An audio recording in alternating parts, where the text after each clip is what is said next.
yun, end of my room tour. Ngayon, waiting na lang ako sa dalawa kong ka-teammate kasi gusto nilang i-check yung on the way sa race area para bukas. Kasi may mga iba pa ring area dito sa Sharjah na mataas pa yung baha. So, titignan nila kung possible bang magdala ng car or maglalakad na lang sila. So, nandito ako sa Ariana Hotel. Sabi sa, sa booking.com, 4-star. Pero syempre, sa ganung price, okay na din siya. Kasi wala, malaki din siya eh. Malaki din naman yung room. So, okay na siya.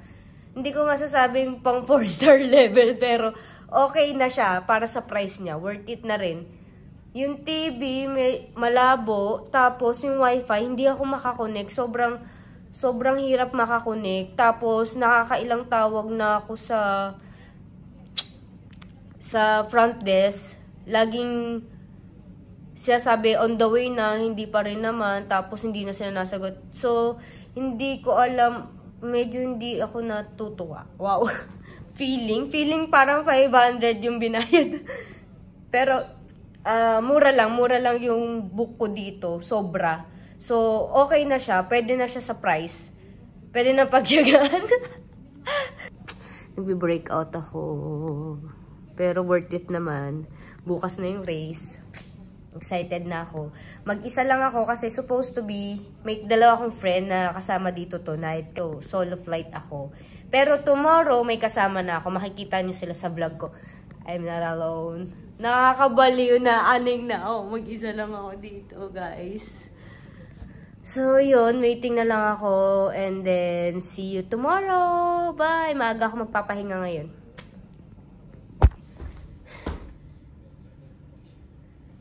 So, I'm back. Inom muna ako ng gamot. Kakauwi ko lang, galing sa labas, di ba kanina? Naghihintay ako. So, iniisip ko pa kanina kung makikipagkita ako sa kanila. Since hindi ako makatulog, nakapagkita ako. Na-bored ako, kasi mag-isa lang ako dito. Hindi ako makatulog. Bukas na yung race. Ang ginawa namin is, chinek namin yung pag-assemble namin ng tent bukas ng maaga. Tapos, nag-ikot-ikot. Ewan ko, hindi ko sure, hindi ko na matandaan kung nakapag-video kanina habang naglalakad. Papunta kami, may side sa kabila na parang McKinley Hills ng Pilipinas. So, pakita ko ng picture or video. Parang McKinley. McKinley. Say hi to my vlog, Dave. Ang arte mo. Tapos yun, medyo ngayon inaantok na ako. Uminom na ako actually ng gamot. Vitamin C kasi medyo ngongo pa ako. Ngongo pa ako kasi may sipon na ako. May allergy ako last time. Hanggang ngayon parang hindi pa ako totally nakaka-recover. So hindi ko sure paano ko nito bukas sa race. Pero tingin ko kaya ko naman na. So, ito, vitamin C, ito siya. Bigay lang to sa akin ng friend ko. Yan, active vitamin C. Kasi kailangan natin yan, lalo na kapag active. So, prone tayo sa sakit. Especially kapag nag-gym ka, training, trabaho, ganun. So, good luck na lang sa amin lahat. After nito, matutulog na ako. Kasi kailangan ko matulog agad. Time check. Wait. Anong oras na ba? Ngayon, sinisipon pa ako. So, hindi ko sure talaga kung paano ko nito bukas. And, I'm not sure if I can be able to vlog tomorrow for the main event.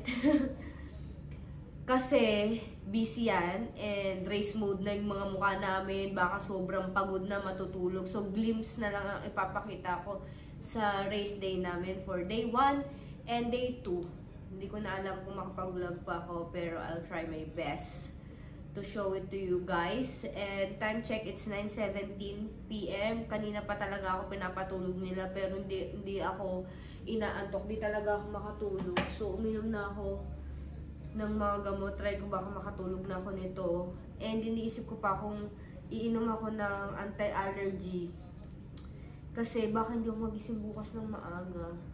Last time uminom ako nun, groggy ako. Akala ko may training kami na naalumpungatan talaga ako. So ngayon, tatry ko matulog ng maaga.